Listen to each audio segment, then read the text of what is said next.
Stealing something without getting caught is a real challenge. Stealing something huge without getting caught is almost impossible. Well, except for that time thieves stole an entire bridge, or when two men took off in a Boeing 727 never to be heard from again. And we can't forget about that time a man drove around San Diego for almost half an hour in a stolen army tank. We did say almost impossible, didn't we? From entire buildings to dinosaur bones, here are 10 of the biggest things that have ever been stolen.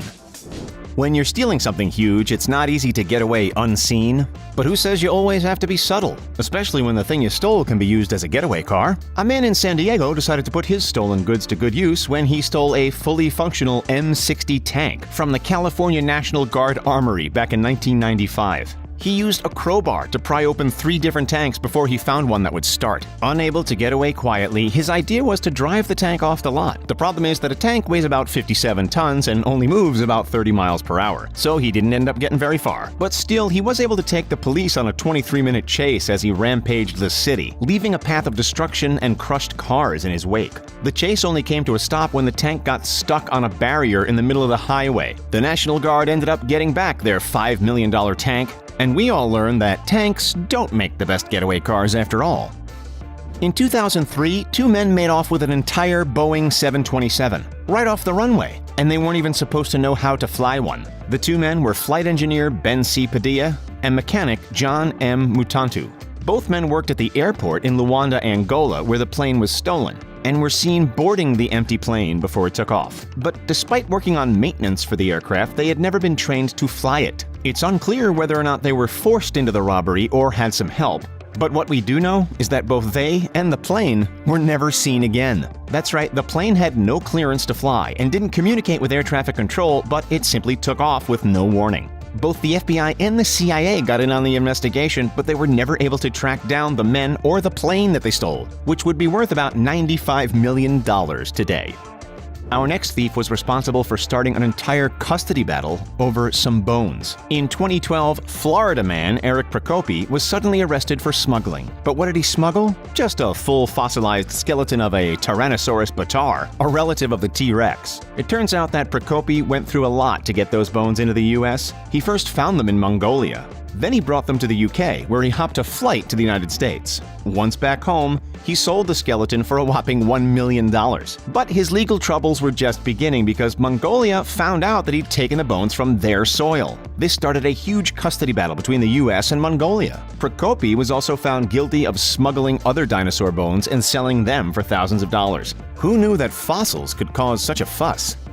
This next thief really wanted to be able to say that they stole the Statue of Liberty. And technically they did. In July 2019, residents of Fargo, North Dakota woke up to their 8-foot-tall replica of the Statue of Liberty gone without a trace. The 70-year-old 150-pound statue was a staple in the community, even though it was only worth about $1,700. The thief definitely needed some big equipment to make off with that statue, but they somehow managed to get away with it unseen in the middle of the night. The statue, which has a history of vandalism and has been refurbished more than once, has not been found to this day. The city plans to get a new one, but the historical value of the missing piece of Fargo is considered priceless. While residents miss their statue, it's likely that someone out there is using it as a unique piece of decor. What would you do with an 8-foot-tall Statue of Liberty replica? Drop your thoughts in the comments section down below.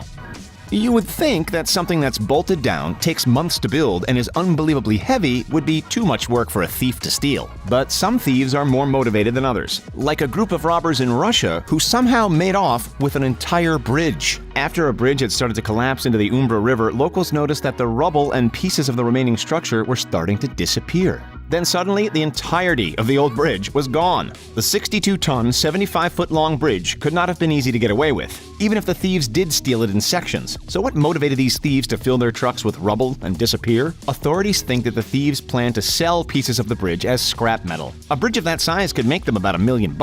As for the owners of the bridge, they estimated they lost over $9,000 US due to damages to the area. And of course, the loss of a way across the river. The Israeli Air Force learned the hard way to watch who you hire. In the 1980s, a new employee cost them an entire fighter jet. Originally hired to restore the plane, Major Aryeh Yitzhaki decided that selling the plane would be a lot more profitable than getting paid for his job. The plane was being repaired on the tarmac as it waited to be shipped to the Israeli Air Force Museum. But once the Major finished his repairs, a light bulb went off. What if he took off in the plane and sold it? The plan proved to be too much to resist, and right before it was supposed to be transported, he hopped in and flew it all the way to Sweden, where he sold it for an impressive $331,000. But it's not so easy to hide a plane. Even if you sell it, it took 6 years, but the Israeli government finally tracked down the illegally sold plane and the thief. He was thrown in jail, and the fighter plane was finally brought to the Air Force Museum to begin its retirement.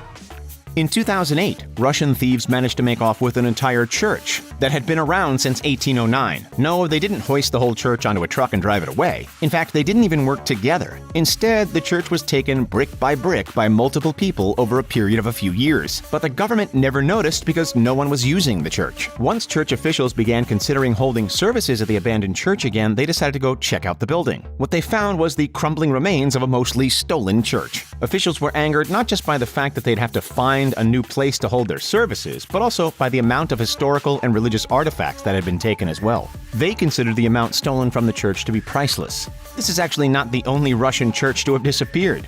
Apparently, stealing abandoned churches is a habit for citizens who sell the pieces at markets for a pretty good profit. Church officials will have to be more vigilant about checking out these abandoned buildings, or else they'll have no choice but to hold the rest of their services outdoors. Somali pirates have been responsible for a lot of stolen ships. But after some security increases in 2012, the pirates spent a few years without being able to steal a large ship. That is, until they got a hold of an entire oil tanker in 2017.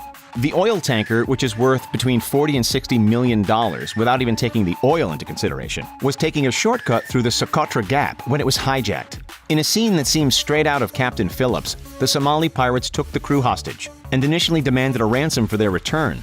However, after learning that the ship was actually under the employ of a prominent Somalian businessman, the pirates thought it best if they jumped ship. So even without Tom Hanks around to save the day, the ship and its crew were able to continue on their way home, with a new resolve to avoid shortcuts in the future. In 1968, a Soviet submarine named K-129 sank 16,000 feet to the bottom of the Pacific Ocean.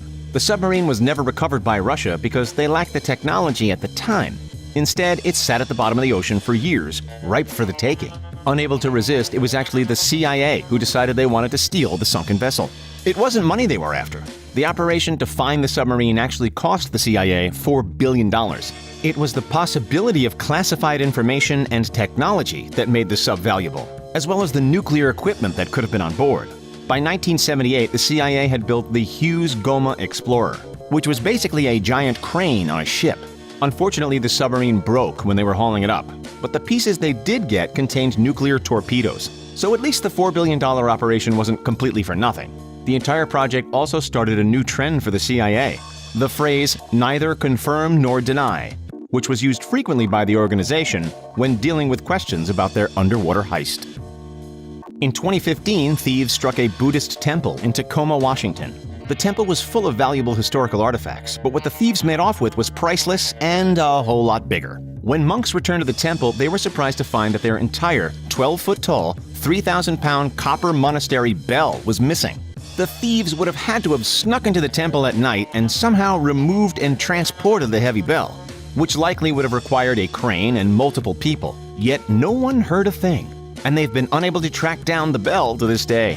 The bell, which is usually used to signal the start of meditation, has a lot of historical and religious significance to the monks. But authorities believe the thieves did it for the money. They likely melted down the bell and sold the copper. Or they found a buyer interested in owning a giant bell. Either way, the thieves probably made over $1 million for their find, and the monks are still stumped. Before we wrap things up, it's time for an unbelievable bonus entry. What would you do if you woke up in the morning and decided to go on a quick dip in the ocean, but when you went down to the beach, you found that it was just gone? Well, that's exactly what happened to the residents of a Jamaican town when they awoke to find that the sand had been stolen from their beach. The beach was supposed to become part of a new resort, but instead hundreds of tons of perfect white sand were presumably loaded into trucks and then taken away without a trace. Police have been unable to track down the sand thieves, but they think they know their motive. Sand sold to resorts could make them thousands of dollars. As for the original owners of the sand, the robbery halted their $108 million planned resort project and forced them to spend thousands of dollars on even more sand. Let's hope that this sand gets to stay on the beach. Say what you will, but these thieves were dedicated. Which of these huge items do you think was the hardest to steal? Let us know your thoughts in the comments. Don't forget to hit that like button if you enjoyed this video and subscribe to The Richest for more. Thanks for watching, and we'll see you next time.